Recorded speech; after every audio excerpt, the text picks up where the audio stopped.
Alright, Fun Nation, welcome back to another edition of Behind the Bumpers. Today we've got the two-time champion 469 Las Guerrillas here at the Wayne State District event. My name is E. Lockman and I'm here with Maxim, Sam, and Marcus to talk about their innovative elevator, intake systems, and all the software that goes into this awesome robot. So we're going to hear all this and more coming up on Behind the Bumpers. Alright, first up we've got Sam to talk about their innovative intakes and double intakes. Let's see it. Yes. So our intake is comprised of three components mainly. Our coral end effector, which is right here. Shout out to Rembrandts for the inspiration on our design. We took much inspiration from that. But we also have our encoders that sense the coral as they go in, and we can give a demonstration of that now. All right, from this stage, we flip over afterwards into our scoring positions when we get to the reef, and that can be shown here as well. And then we do all components, or all levels, which is L1, L2, L3, and L4 is all use the same system. Awesome. So talk about this ramp as well. It's a very interesting half ramp that we're seeing. Yes, correct. So we wanted to be as light as possible, as there were the weight constraints with the new weights in the rules. So we actually used corrugated polycarb and max composite to really lighten up our human player intake, as well as still making it quite structural and effective. Now to continue to the algae end effector, we have two different ways of using it, either off the floor or off the reef. And we can demonstrate that as well with the algae over here. If you can grab that algae, Maxim. Yep. If you can. No, it's propped up, yeah. There you go. And then that gets brought up, and then we're able to score either in the processor by outtaking like that, or lift up the elevator and score in the barge. Awesome.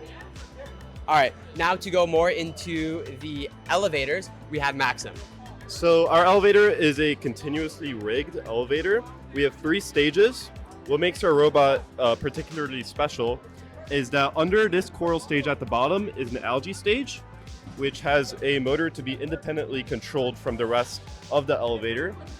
And this allows us to be able to score the coral on higher stages than Sonic on L4, but we're also able to move the algae stage a bit lower in order to be able to take out the algae from the reef, basically. And we're tracking the movement of the elevator through encoders in the motor. Under here, this right here is the motor that basically allows us to move the algae carriage independently from it. It's hooked up to this chain, which attaches to the carriage right here. And in the movement of the elevator, you can see that the algae moves separately from the rest of the elevator. All right, let's see a little elevator demonstration while we're at it.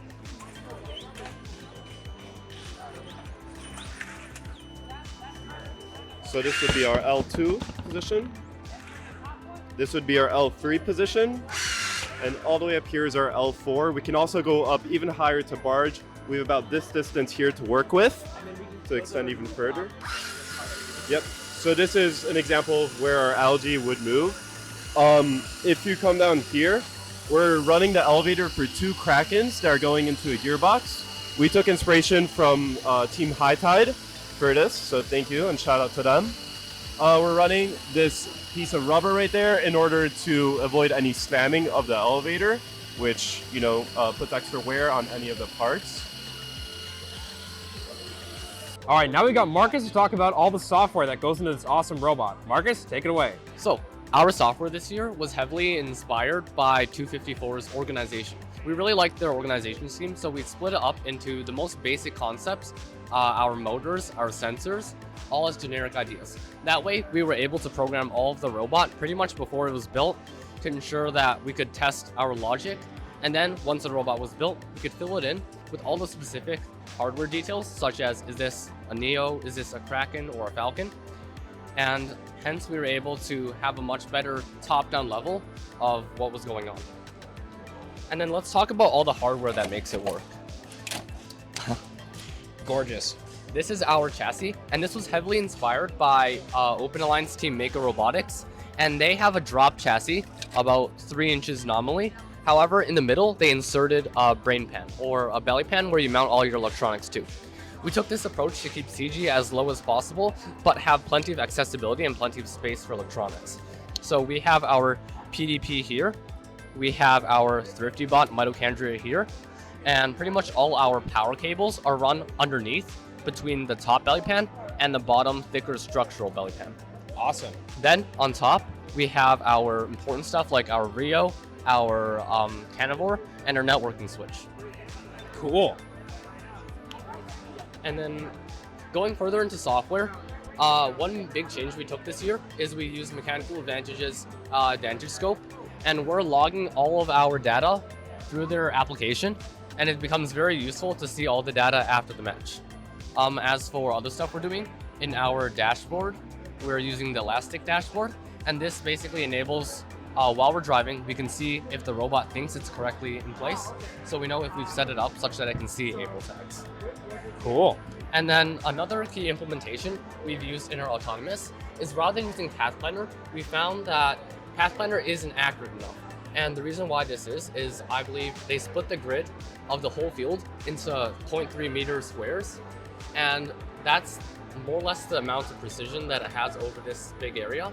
And while this works for many teams, one of the things we wanted to do is be able to customize where exactly the robot gives up or decides to redirect back onto its path. So we've implemented our own, so similar to Pathfinder, but it mainly uses using a PID controller to reach a point, and then we can put many points along a path in order to give us our own path, but just that we can customize when have we gone far enough. So we use this in our autonomous when we say, if we're within this tolerance, then is when we can score the core roll. Cool. And then we go on to the next part. All right, Fun Nation, this has been another thrilling edition of Behind the Bumpers. Thanks so much, Team 469 Las Guerrillas. We wish them the best of luck at this Wayne State event, and we will catch you guys in the next edition of Behind the Bumpers.